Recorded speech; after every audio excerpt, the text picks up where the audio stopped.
His name was Raghavendra Rao. He was generally known as Malladi Swami. When I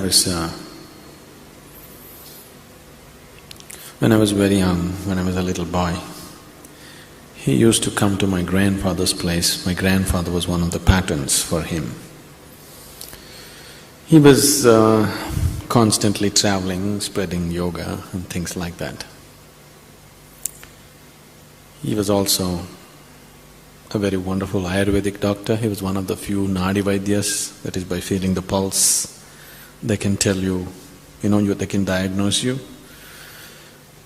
By feeling your pulse, he would not only tell you what disease you have today, what disease you will get in the next 10-15 years. He will predict right now and teach you the remedial methods or remedial practices that you could do.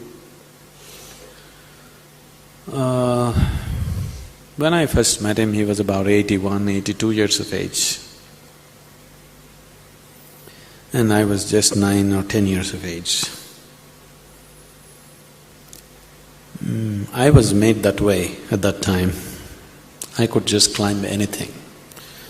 One of my favorite sport is to, in homes, in villages where my grandfather lived, there are wells in the backyard which is just 6 feet, 7 feet diameter, goes 120, 130 feet, water will be somewhere 60, 70 feet below.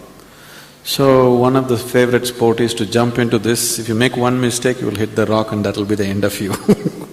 So jumping into it and again climbing back, holding this thing.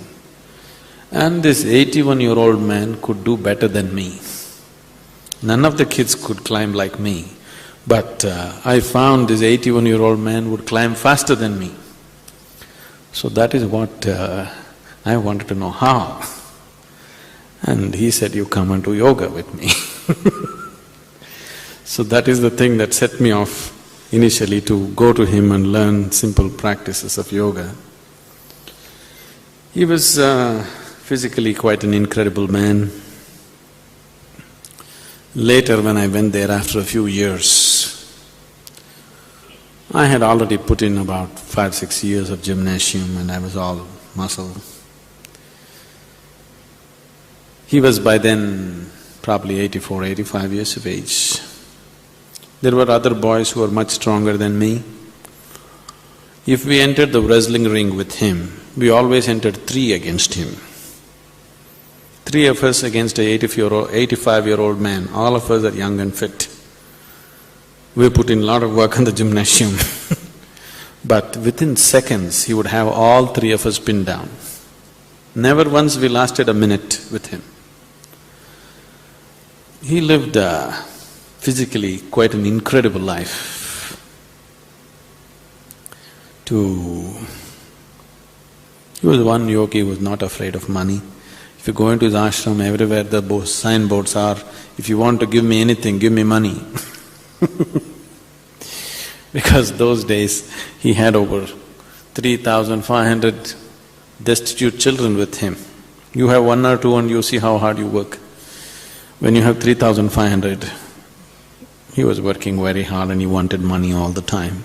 If anybody opened his mouth and they want to praise him, the first thing he would say, if you want to give me anything, give me money, otherwise you go. To understand how incredibly he lived, this happened when he was about 82 or 83 years of age.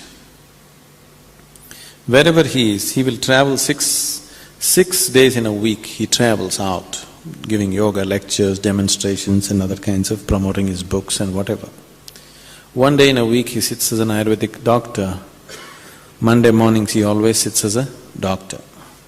The morning 3:34, if this starts, this will go until 7, 8 in the evening. Once he sits down, that's it. The volunteers who comes to help him come in shifts, but he himself, once he sits down, morning 3:34, that's it, till evening, just goes on. To every patient that comes, he has a joke to tell them. It's not like a doctor-patient thing at all, it's like a festival. So one Sunday night it happened that he was in a railway station about 70 kilometers from the ashram. There's another railway station about 2 kilometers from the ashram. An hour and a quarter ride on the train.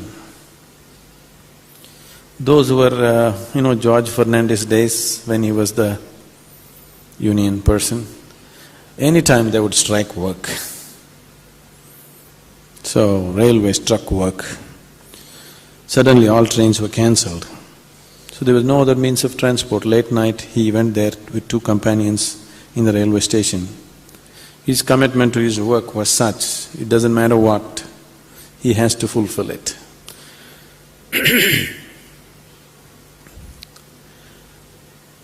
He just left his 2 companions on the platform and just ran on the railway track.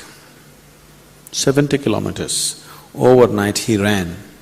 And 4 o'clock in the morning he was there, ready to treat his patients, an 83-year-old man. People at the ashram did not know he came running. It's only much later, when the other 2 reached the ashram, they said in the middle of the night, Swamiji ran away on the railway track. So, he was physically an incredible person. About 7-8 years ago or whatever. At the age of… when we were there, we used to make jokes about him. When are you going to go? It looks like we will overtake you and go, but when will you go? He would very confidently say, I have another 40 years' work, I'll finish and go. It looked like he was going to keep his promise, but at the age of 108, he passed away about 8-9 years ago. Even just 3 months before he passed away, he was giving a lecture in Mysore, and on the dais he had a mild cardiac attack-like thing, and he fell down, he collapsed. Then they took him and put him in a nursing home, a hospital in Mysore. In the ICU, he was on the first floor. They put all those tubes and needles and everything into him. Somewhere in the middle of the night, he became conscious and he saw all these things and he didn't like it. He just pulled off everything and he escaped from the first floor window. 180-year-old man jumped off the first floor window and disappeared. 3 months later, he died.